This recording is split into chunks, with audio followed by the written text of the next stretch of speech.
नमस्कार दोस्तों, NetBeans debugger के ट्यूटोरियल में आपका स्वागत है। यदि आप नेटबीन्स का उपयोग पहली बार कर रहे हैं तो कृपया स्पोकन ट्यूटोरियल वेबसाइट पर पिछले ट्यूटोरियल को देखें। इसके लिए मैं उपयोग कर रही हूँ Linux operating system Ubuntu version 1204 और नेटबीन्स IDE वर्जन 711। हम सभी जानते हैं प्रोग्राम्स डीबग करना परिश्रम वाला कार्य हो सकता है, इसलिए डीबगिंग टूल के बारे में जानना और इसके फीचर्स के साथ परिचित होना आपके महत्वपूर्ण समय की बचत में मदद कर सकता है। यह शक्तिशाली डीबगिंग टूल बहुत ही उपयोगी है, विशेषकर तब जब आपको बड़े प्रोग्राम्स कोड या टेस्ट करने हों। इस ट्यूटोरियल में हम नेटबीन्स डिबगर द्वारा प्रदान कुछ फीचर्स के बारे में सीखेंगे। यह ट्यूटोरियल आपको debugging window, break points configure करने, एक्सप्रेशंस का मूल्यांकन या वॉचेस सेट करने, अपने प्रोग्राम के निष्पादन का पता लगाने के विकल्प और डिबगर कॉन्फ़िगर करने के लिए विकल्प के बारे में परिचित कराएगा। अब इस सैंपल कोड को शुरू और डीबग करते हैं। मैं नेटबीन्स IDE पर जाऊंगी। मैंने इसके लिए पहले से ही अपने IDE में जावा एप्लीकेशन सैंपल डीबग बना लिया है।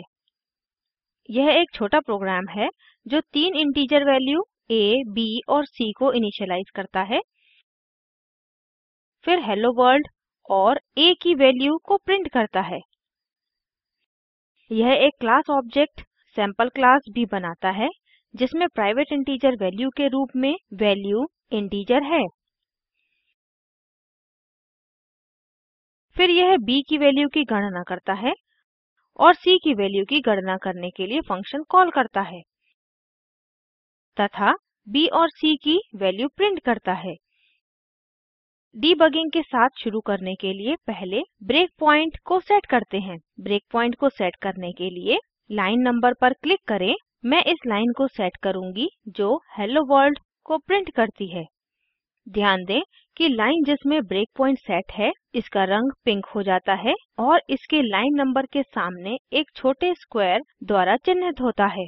जब आप टूलबार में डीबग प्रोजेक्ट बटन पर क्लिक करके डीबगिंग मोड में प्रोग्राम को रन करते हैं तो प्रोग्राम का निष्पादन उस लाइन पर रुक जाता है जहां ब्रेक पॉइंट स्थित है। अभी तक a की वैल्यू सेट हो गई है। इसकी वैल्यू जांचें। यह दर्शाता है कि इसकी वैल्यू 10 है। आप देख सकते हैं कि यहाँ वर्कस्पेस के नीचे कुछ अतिरिक्त विंडोज हैं। यहाँ वेरिएबल विंडो है जो वेरिएबल की सूची और उसकी वैल्यू को दर्शाता है। अभी तक केवल वेरिएबल a इनिशियलाइज हुआ है। हम सैंपल डीबग आउटपुट के साथ आउटपुट विंडो को भी देख सकते हैं।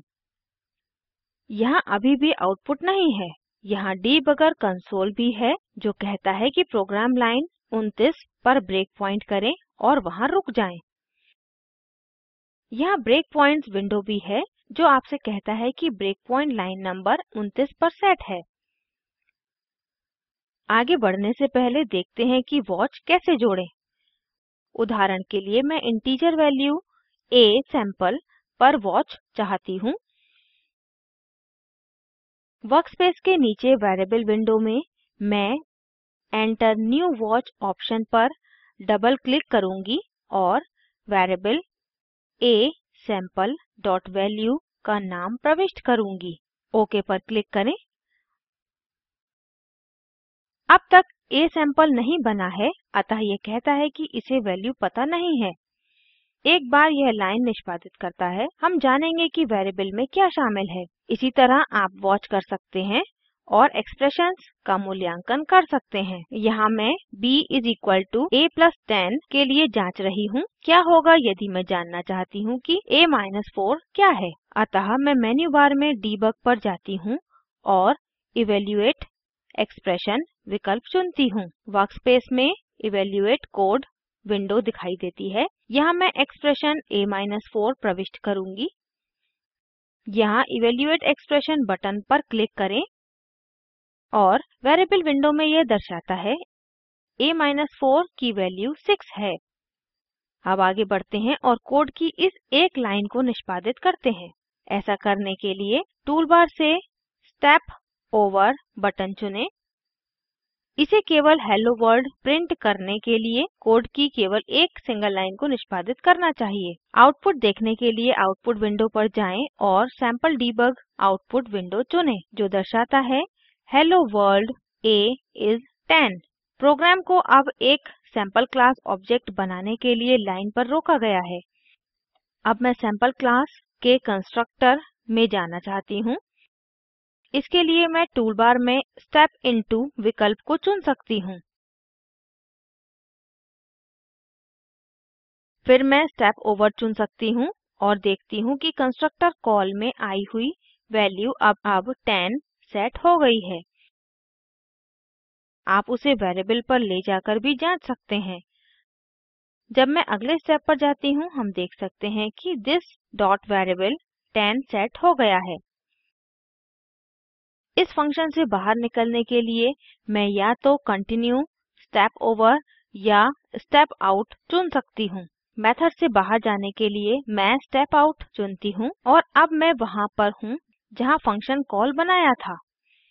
जब मैं फिर से स्टेप ओवर कहती हूँ आप देखेंगे कि asampleवैल्यू अब 10 में सेट हो गया है। यह वह है जिसे हम देखना चाहते थे। ब्रेक पॉइंट्स और स्टेप ओवर्स के अलावा आप प्रोग्राम के निष्पादन को कर्सर की लाइन पर भी रोक सकते हैं।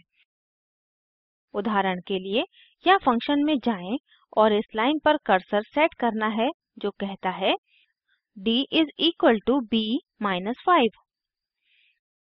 अब टूल बार में रन टू कर्सर विकल्प चुनें। आप देखेंगे कि प्रोग्राम का निष्पादन फंक्शन में हो जाता है और लाइन पर रुक जाता है जहाँ कर्सर स्थित है। आप देख सकते हैं कि इसने 20 के रूप में b की वैल्यू की गणना की है और वेरिएबल विंडो के अंदर b के लिए 20 सेट किया है। अब मैं फिर से स्टेप ओवर चुन सकती हूँ और d की वैल्यू भी इनिशियलाइज होती है और 15 हो जाती है। अब मैं या तो रिटर्न चुन सकती हूँ या प्रोग्राम के निष्पादन को पूर्ण कर सकती हूँ। मैं स्टेप आउट चुनती हूँ और फंक्शन कॉल पर वापस आते हैं। जब आप गेट सी फंक्शन पर जाएं आप ध्यान देंगे कि फंक्शन ने 15 वैल्यू रिटर्न की हैं। वेरिएबल सी को अभी तक वो वैल्यू नियुक्त नहीं की गई हैं। अतः जब हम स्टेप ओवर करते हैं और उस लाइन को निष्पादित करते हैं सी 15 वैल्यू प्राप्त करेगा। अब हम इसे वेरिएबल विंडो में जांच सकते हैं या इसकी वैल्यू को जांचने के लिए वेरिएबल पर जाएं। अब यदि आप डिबगिंग सेशन रोकना चाहते हैं तो आप टूल बार से फिनिश डिबगर सेशन विकल्प चुन सकते हैं। यदि आप अगले ब्रेक पॉइंट के लिए निष्पादन को जारी रखना चाहते हैं आप कंटिन्यू विकल्प चुन सकते हैं। एक बार पूरा कर लें आप शेष प्रोग्राम के निष्पादन को पूर्ण करने के लिए कंटिन्यू ऑप्शन भी चुन सकते हैं। मैं यहाँ कंटिन्यू चुनती हूँ। आउटपुट विंडो में यह मुझे b इज़ 20 और c इज़ 15 आउटपुट दिखाता है। यह नेटबीन्स पर डिबगिंग के विकल्पों का एक त्वरित अवलोकन था। यदि आप कोई एडवांस फीचर सेटिंग चाहते हैं आप टूल्स मेन्यू पर जा सकते हैं, ऑप्शंस पर क्लिक करें, मिसलेनियस विकल्प पर जाएं, जावा डिबगर टैब पर क्लिक करें। यहाँ आप multi threaded program break point विकल्पों के लिए सेटिंग बदल सकते हैं या जिन मेथड्स का आप उपयोग करना चाहते होंगे उसके निर्णय के लिए फ़िल्टर करें। अब नियत कार्य के लिए नियत कार्य के रूप में अपने प्रोग्राम में से कोई भी लें। अच्छा होगा यदि इसमें पहले से ही एरर्स हों, यदि नहीं तो लॉजिक या एल्गोरिदम के साथ कुछ एरर्स से आरंभ करें। कोड में ब्रेक पॉइंट सेट करें। आमतौर पर आप फंक्शन के कॉलिंग पॉइंट पर ब्रेक को सेट करते हैं जिस पर आपको एरर का संदेह होता है। यूज फंक्शन में जाने के लिए स्टेप इनटू का उपयोग करें। लाइन निष्पादित करने के लिए स्टेप ओवर्स का उपयोग करें और वेरिएबल विंडो में वेरिएबल की वैल्यू का निरीक्षण करने के लिए सुनिश्चित करें। एरर को पहचानने और सही करने में आपकी मदद के लिए कुछ वॉचेस जोड़ें। मेथड से बाहर जाएं, आपके अगले ब्रेक पॉइंट पर पहुंचने तक जारी रखें और अंत में डिबगर सेशन समाप्त करें और अपने एप्लीकेशन को रन करें। इस ट्यूटोरियल में हम नेटबीन्स डिबगर के साथ परिचित हो गए हैं।